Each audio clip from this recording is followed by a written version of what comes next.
Pernahkah Anda terfikir mengapa botol esen wangi paling mahal dalam kotak pancing Anda tiba-tiba hilang bisa bulan ini? Bulan lepas, asal baling sahaja, pasti joran melentur. Tetapi hari ini, Anda curah esen stroberi atau pandan kelapa kegemaran Anda itu. Air lubuk kekal sepi macam perigi buta. Tidak ada sebarang getaran, tiada buih halus. Langsung tidak ada tanda-tanda ikan sudi menjamah. Anda pasti mula menyalahkan nasib, atau menuduh air terlalu kotor, atau mungkin menganggap ikan di lubuk itu sudah habis disapu pukat. Tetapi, bagaimana jika saya beritahu Anda bahwa sebenarnya ikan sedang berkumpul tepat di bawah umpan Anda? Namun, esen wangi itulah yang membuatkan mereka lari bertempiaran. Ya, Anda tidak salah dengar. Umpan wangi yang Anda puja-puja itulah punca Anda pulang tangan kosong hari ini. Dalam video ini, saya akan kongsikan satu rahasia besar tentang tindak balas air yang jarang dibincangkan oleh mana-mana pemancing lama. Teruskan menonton, karena pada penghujung video ini, Anda pasti akan membuang jauh-jauh tabiat lama Anda. Dan saya berani jamin, Anda akan mula faham mengapa kawan sebelah Anda yang guna umpan pelik-pelik asyik menaikkan ikan. Cuba komen di bawah sekarang. Apakah jenis esen wangi yang selalu Anda gunakan, tetapi tiba-tiba gagal berfungsi baru-baru ini? Sebelum kita pergi lebih jauh, mari kita fahami dahulu mengapa topik ini sangat penting untuk kita semua yang bergelar pemancing. Kebanyakan daripada kita mempunyai satu kepercayaan turun-temurun.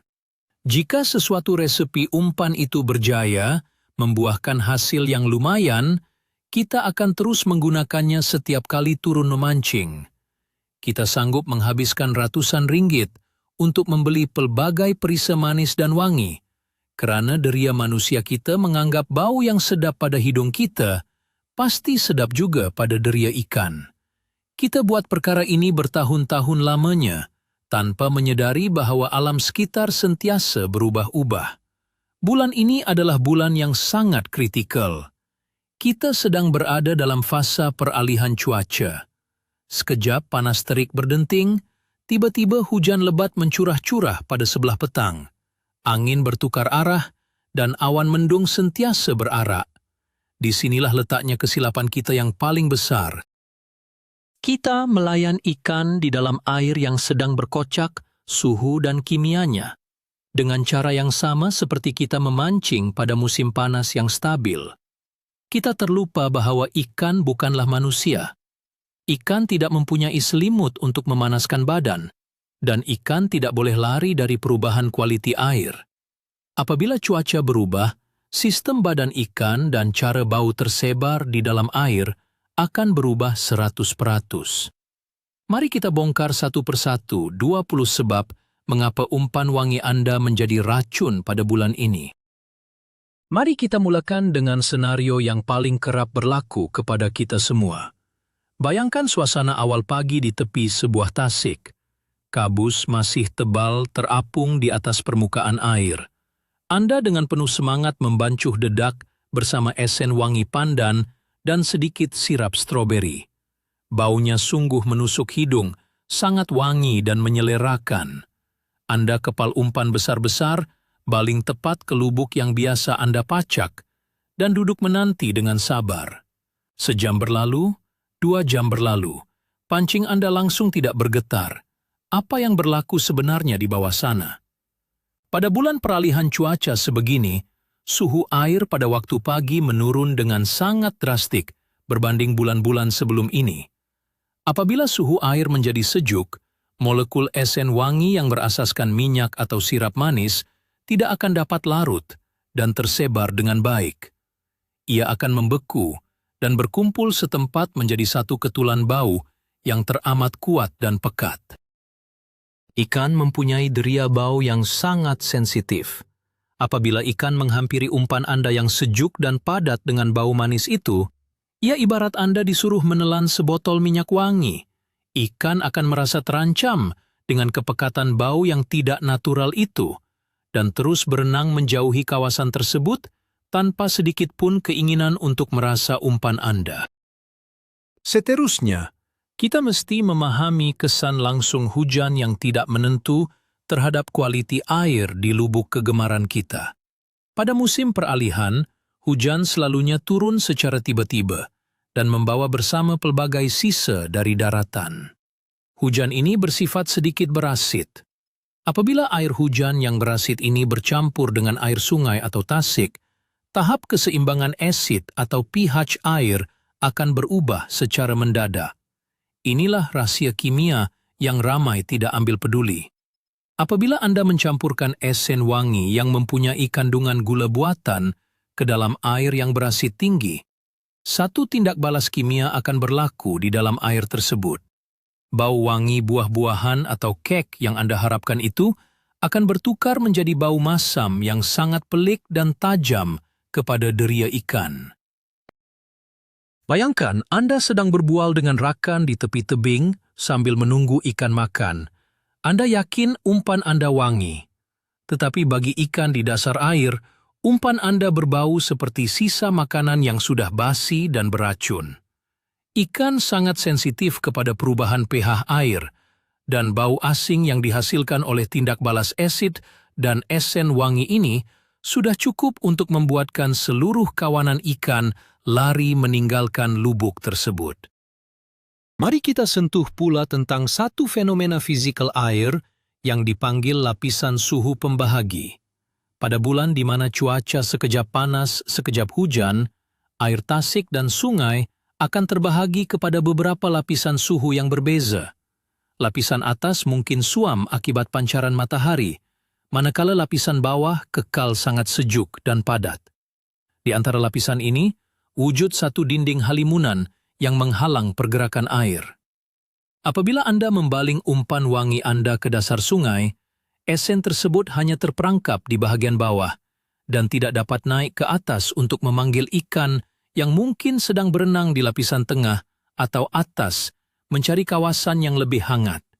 Umpan Anda terperuk keseorangan di dalam lapisan sejuk, manakala bau wangi yang Anda letakkan berbotol-botol itu langsung tidak berfungsi sebagai penarik. Anda mungkin berpikir, umpan itu tidak cukup kuat baunya.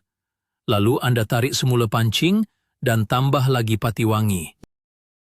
Aina adalah satu kesilapan berganda. Anda bukan sahaja membazirkan esen mahal Anda, malah Anda sedang membina satu zon pencemaran bau di dasar tasik yang langsung tidak menarik perhatian ikan yang sedang berehat di lapisan air yang berbeza. Satu lagi faktor yang membuatkan lubuk menjadi sunyi sepi adalah kejatuhan tahap metabolisme ikan itu sendiri.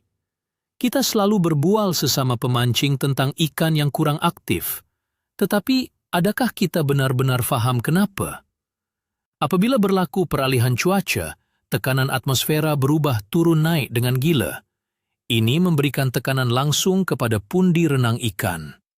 Untuk menjimatkan tenaga dan mengurangkan tekanan ini, ikan akan memperlahankan pergerakan badan, dan sistem pencernaan mereka berehat seketika. Ikan berada dalam keadaan separa malas. Makanan manis dan wangi seperti esen jagung, stroberi dan kelapa selalunya memberikan isyarat karbohidrat dan tenaga tinggi yang sesuai apabila ikan sedang aktif berenang ke sana kemari. Tetapi, untuk ikan yang sedang malas dan murung akibat cuaca, bau manis ini sangat merengsakkan. Ikan tidak mahu mengambil makanan manis yang memerlukan banyak tenaga untuk dicerna. Umpan wangi Anda diabaikan sepenuhnya, dan inilah sebabnya Anda melihat air tenang tanpa buih, walaupun Anda tahu di bawah sana ada berpuluh-puluh ekor ikan yang saiznya sebesar lengan Anda.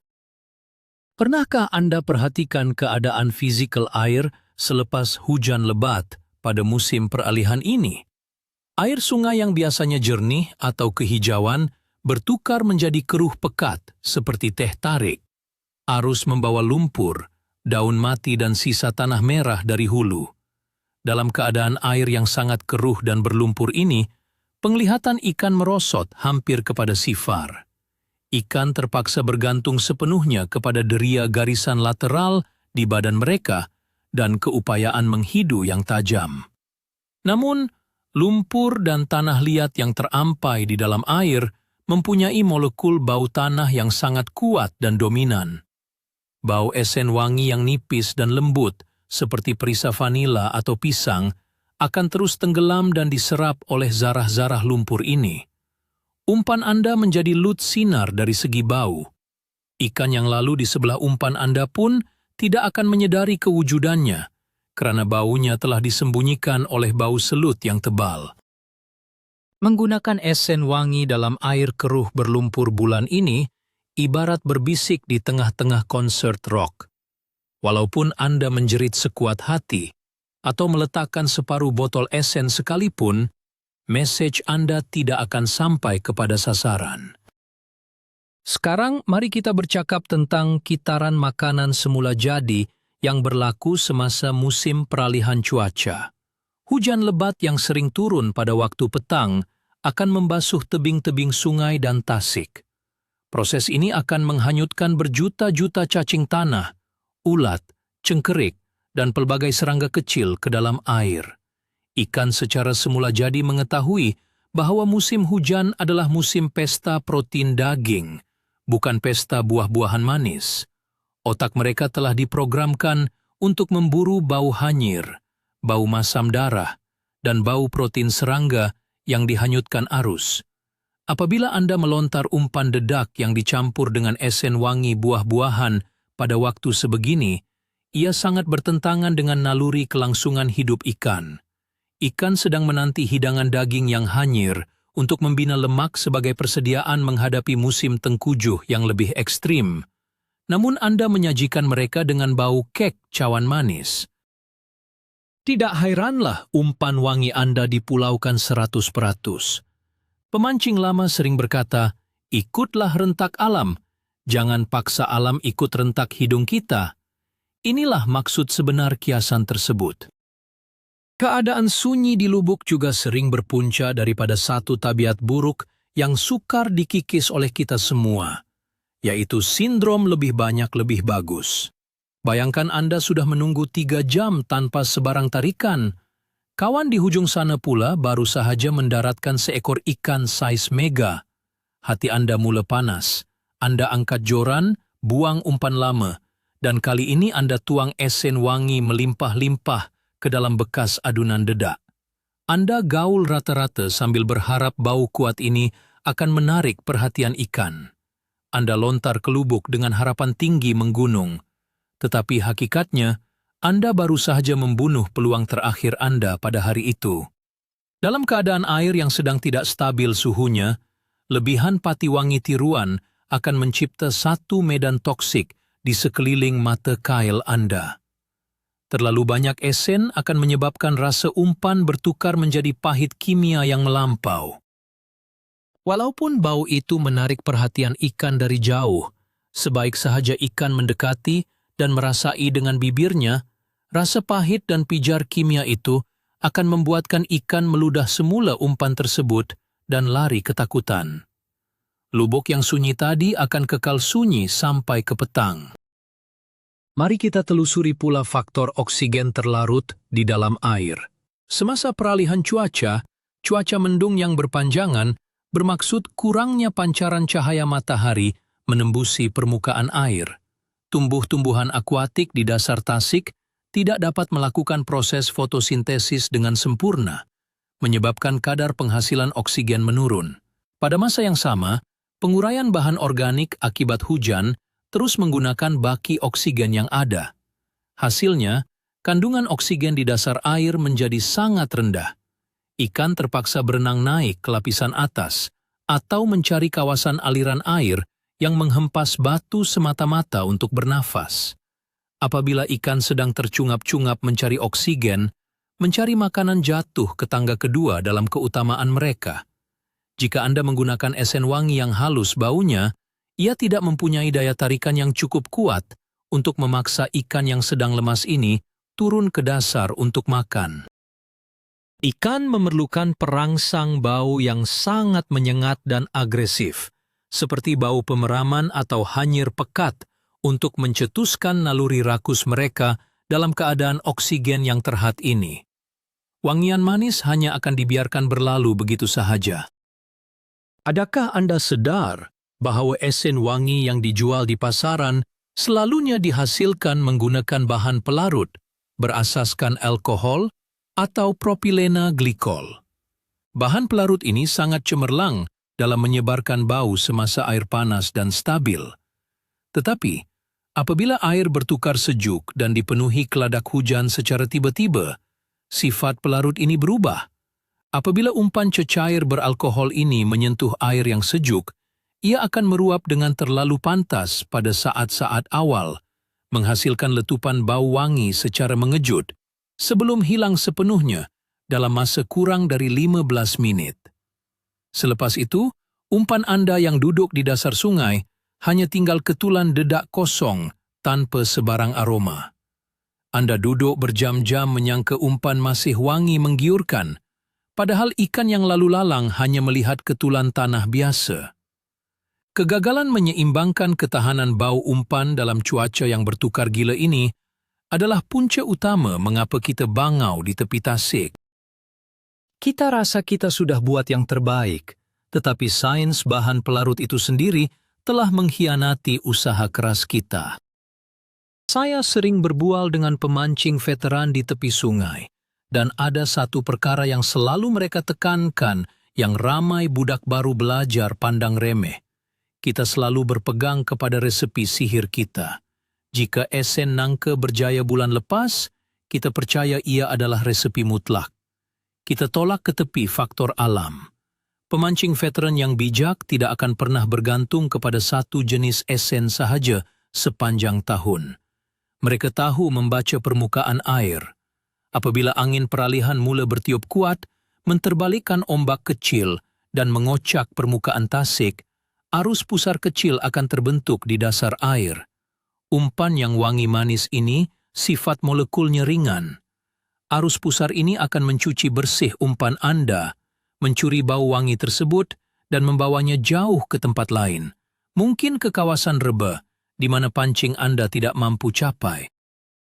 Ikan pula akan mengikuti jejak bau itu ke kawasan rebah, berkumpul di sana, dan membiarkan lubuk lapang yang Anda pancing itu sepi tanpa sebarang pergerakan. Anda sebenarnya secara tidak sengaja telah memberi makan kepada lubuk orang lain, hanya karena Anda enggan menukar tekstur dan jenis bau umpan Anda. Pada bulan peralihan ini juga, satu lagi cabaran besar muncul dari dasar air, yaitu pembebasan gas metana dan hidrogen sulfida dari lumpur yang bereput. Hujan yang turun bersama angin kuat mengacau dasar kolam atau tasik secara perlahan-lahan. Proses ini melepaskan gas berbau telur tembelang atau belerang ke dalam air. Bayangkan keadaan ini. Dasar air sudah dikelilingi bau busuk alam semula jadi yang sangat kuat. Kemudian, Anda jatuhkan sebutir umpan wangi perisa susu stroberi di tengah-tengahnya. Kontras bau ini sangat janggal. Ikan yang mendiami dasar air sudah terbiasa dengan bau alam sekitar tersebut, dan bau manis yang tiba-tiba muncul itu dianggap sebagai benda asing yang berbahaya. Ikan mempunyai naluri berhati-hati yang sangat tinggi. Sesuatu yang berbau terlalu wangi di kawasan yang sedang berbau busuk gas reputan adalah satu amaran bahaya merah kepada ikan besar yang berpengalaman. Inilah sebabnya mengapa ikan kecil sahaja yang mungkin berani mencuit umpan Anda, manakala sang ikan mega yang Anda cari lari menyelamatkan diri. Bercakap tentang kontras bau, mari kita bincangkan teori lawan yang selalu digunakan oleh pakar pertandingan memancing. Apabila air menjadi sejuk, keruh, dan tidak menentu, mereka akan berhenti menggunakan esen buah-buahan yang manis.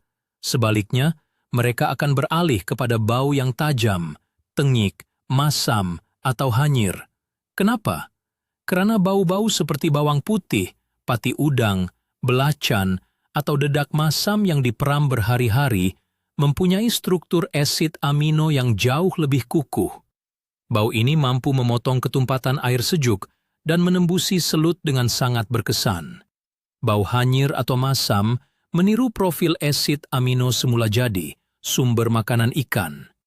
Semasa cuaca menekan metabolisme mereka, ikan lebih terangsang dengan bau asid amino ini berbanding bau gula tiruan. Jika Anda masih berdegil mahu merendam umpan jagung wangi Anda, sementara rakan di sebelah melontar umpan peram yang tenyik, jangan pelik jika baldi rakan Anda penuh, manakala baldi Anda hanya berisi air hujan. Pertarungan di air keruh adalah pertarungan asid amino, bukan pertarungan minyak wangi.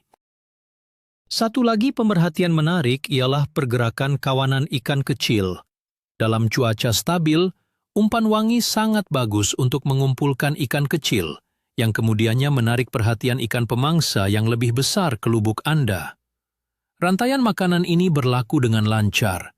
Tetapi, semasa musim peralihan, ikan kecil ini sangat sensitif kepada perubahan tekanan cuaca. Mereka akan bersembunyi di celah-celah akar pokok gantung atau rumput air berhampiran tebing untuk mengelak arus yang tidak dijangka dan menjauhkan diri dari air sejuk di dasar. Jadi, apabila Anda melontar umpan wangi yang bertujuan menarik ikan kecil ke tengah lubuk yang dalam, tidak akan ada satu ekor ikan pun yang sudi turun mengambil risiko.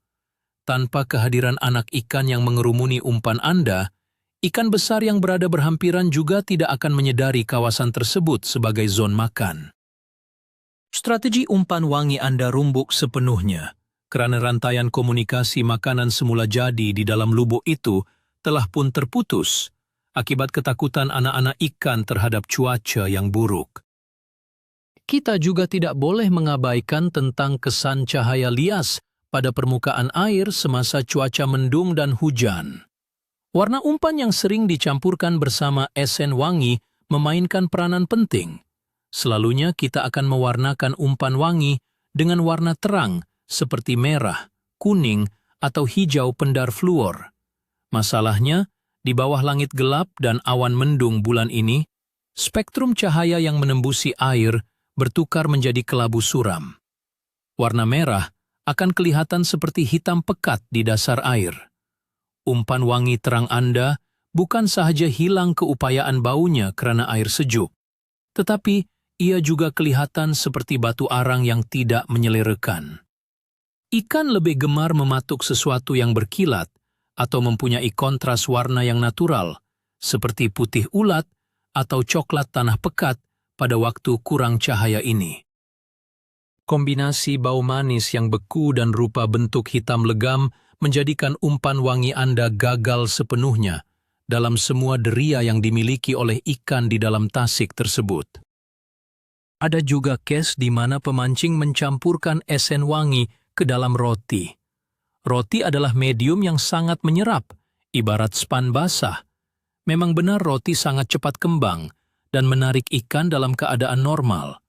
Namun, pada musim cuaca sering bertukar ribut, riak air yang kuat akan melarutkan roti ini dengan terlalu cepat.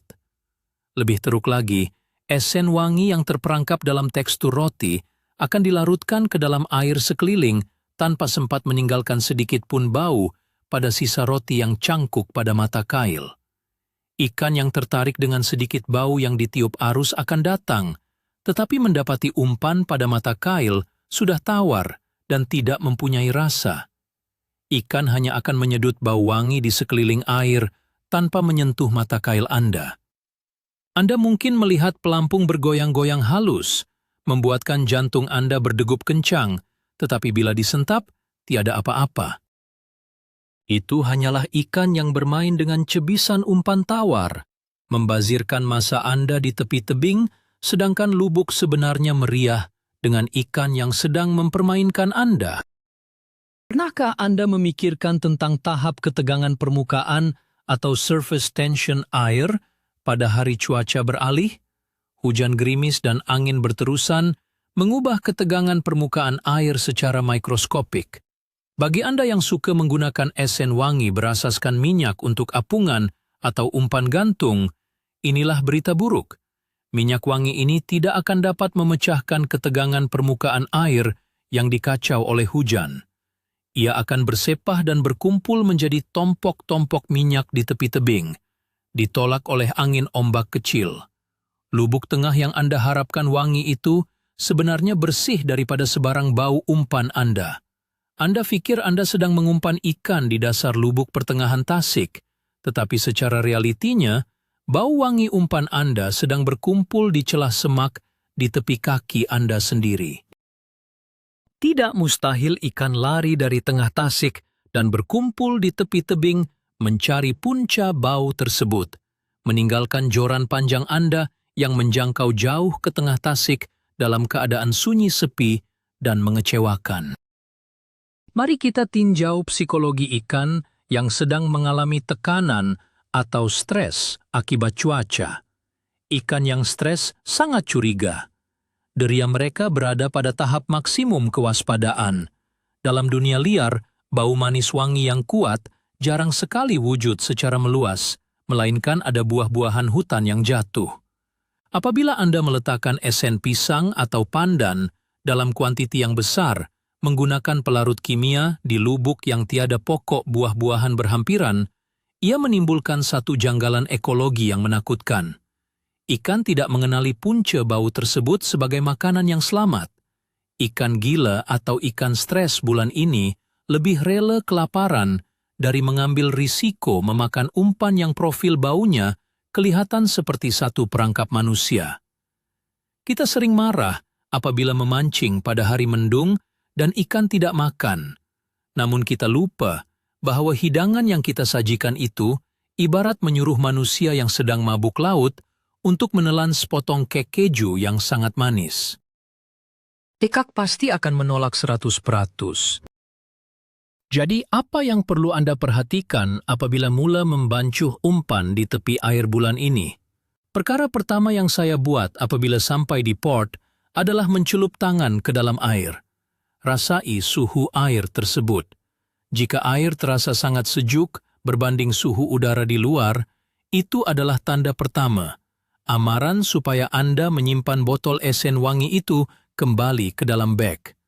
Air yang sejuk memerlukan umpan yang panas secara kimia, seperti lada, halia, atau bau masam penapaian. Umpan yang diperam lama dengan yeast akan menghasilkan haba mikroskopik dan gelembung karbon dioksida kecil yang sangat berkesan menyebarkan bau tengik ke dalam air yang sejuk membeku. Gelembung inilah yang bertindak sebagai kendaraan membawa molekul bau menembusi lapisan termoklin air, terus ke deria ikan. Ia ibarat menghantar isyarat SOS menggunakan bunyi letupan yang kuat.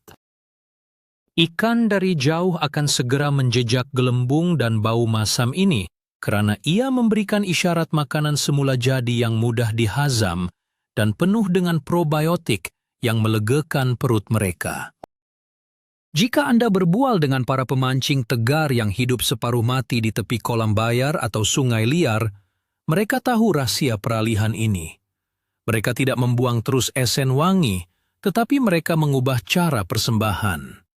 Jika mereka mesti menggunakan esen manis, mereka hanya meletakkan setitik atau 2 titik sahaja ke dalam adunan umpan masam sebagai pemecah kebosanan, bukan sebagai bau dominan. Teknik ini dipanggil membina lapisan bau. Bau tengik dan hanyir menjadi pembawa utama, menembusi kekeruhan dan kesejukan air, manakala apabila ikan sudah rapat dan mengemam umpan, barulah sentuhan manis halus di hujung tekak ikan akan membuatkan ikan menelan mata kail tanpa curiga. Ini adalah tahap permainan yang memisahkan antara pemancing yang sentiasa bangau dengan pemancing yang tidak pernah pulang tangan kosong. Ia bukan tentang jenis esen yang Anda beli, tetapi tentang bagaimana dan bila Anda menggunakannya berdasarkan bacaan keadaan cuaca pada hari itu, yang sering kita terlepas pandang. Kesimpulannya dalam bahagian ini, alam sentiasa memberi petunjuk kepada kita. Cuma hidung dan ego kita sahaja yang sering menidakkannya. Apabila tiba bulan peralihan cuaca, di mana panas dan hujan silih berganti setiap hari, sedarlah bahwa lubuk sungai dan tasik sedang mengalami revolusi di bawah sana. Kualiti air merudum, tahap asid meningkat, suhu menjunam, dan selera makan ikan berubah sepenuhnya. Memaksa ikan makan umpan manis dan wangi pada waktu sebegini adalah kerja yang sia-sia dan hanya akan menyiksa jiwa Anda yang duduk menunggu di tepi tebing. Anda mesti berani untuk keluar dari zon selesa resepi tahunan Anda. Berhenti menjadi pak turut kepada kaedah lama, ubah strategi Anda, bereksperimen dengan bau hanyir, masam dan peram. Fahami cara air bekerja dan hormati keadaan fizikal ikan. Hanya dengan cara itulah, lubuk yang disangka sunyi sepi akan tiba-tiba meletup dengan tarikan yang padu dan tidak disangka-sangka. Sebagai rumusannya, masalah sebenar lubuk yang tiba-tiba menjadi sunyi sepi pada peralihan cuaca bulan ini bukanlah berpunca daripada ketiadaan ikan dan bukan juga sumpahan lubuk keras.